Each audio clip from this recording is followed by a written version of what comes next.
A Child's Dream of a Star by Charles Dickens.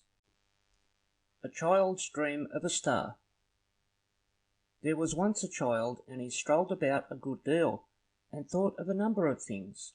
He had a sister, who was a child too, and his constant companion. These two used to wander all day long. They wondered at the beauty of the flowers. They wondered at the height and blueness of the sky. They wondered at the depth of the bright water. They wondered at the goodness and the power of God who made the lovely world.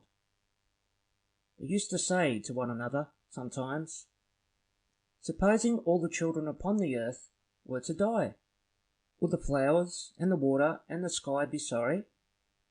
They believed they would be sorry, for, said they, the buds are the children of the flowers, and the little playful streams that gambol down the hillsides are the children of the water, and the smallest bright specks playing at hide and seek in the sky all night must surely be the children of the stars, and they all would be grieved to see their playmates, the children of men, no more.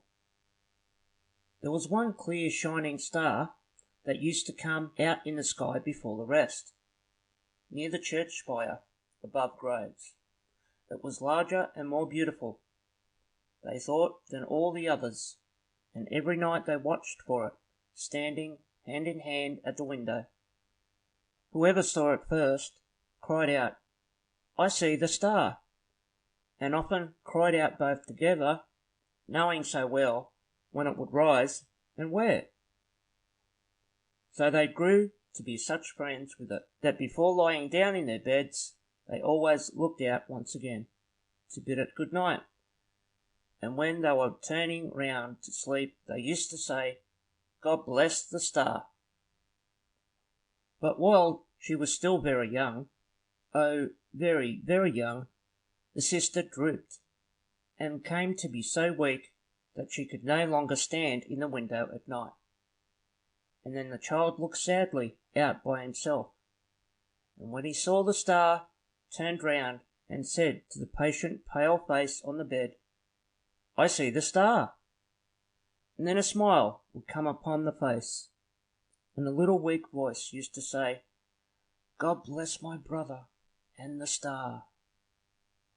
And so the time came, all too soon, when the child looked out alone, and when there was no face on the bed, and when there was a little grave among the graves, not there before, and when the star made long rays down towards him as he saw it through his tears.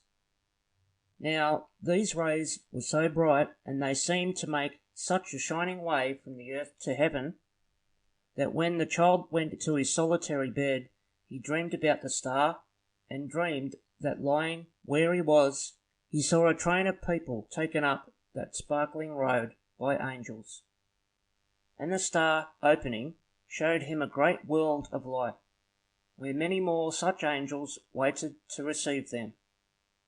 All those angels who were waiting turned their beaming eyes upon the people who were carried up into the star, and some came out from the long rows in which they stood, and fell upon the people's necks, and kissed them tenderly, and went away with them down avenues of light, and were so happy in their company that lying in his bed he wept for joy. But there were many angels who did not go with them, and among them one he knew. The patient face that once had lain upon the bed was glorified and radiant, but his heart found out his sister among all the lost. His sister's angel lingered near the entrance of the star, and said to the leader among those who had brought the people thither, "Is my brother come?" And he said, "No."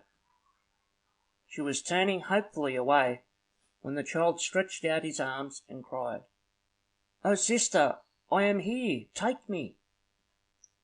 And then she turned her beaming eyes upon him, and it was night, and the star was shining into the room, making long rays down towards him, as he saw it through his tears. From that hour forth, the child looked out upon the star as on the home he was to go to, when his time should come, and he thought that he did not belong to the earth alone, but to the star too, because of his sister's angel gone before. There was a baby born to be a brother to the child, and while he was so little that he never yet had spoken word, he stretched his tiny form out on his bed and died. Again the children dreamed of the open star, and of the company of angels, and the train of people, and the rows of angels, with their beaming eyes all turned upon those people's faces. Said his sister's angel to the leader, "Is my brother come?" And he said, "Not that one, but another." As the child beheld his brother's angel in her arms, he cried, "O sister, I am here, take me." And she turned and smiled upon him, and the star was shining. He grew to be a young man, and was busy at his books, when an old servant came to him and said, "Thy mother is no more. I bring her blessing on her darling son." Again, at night he saw the star, and all that former company. Said his sister's angel to the leader, "Is my brother come?" And he said, "Thy mother." A mighty cry of joy went forth through all the star, because the mother was reunited to her two children. And he stretched out his arms and cried, "O mother, sister, and brother, I am here, take me." And they answered him, "Not yet." And the star was shining. He grew to be a man whose hair was turning grey, and he was sitting in his chair by the fireside, heavy with grief, and with his face bedewed with tears, when the star opened once again. Said his sister's angel to the leader, "Is my brother come?" And he said, "Nay, but his maiden daughter."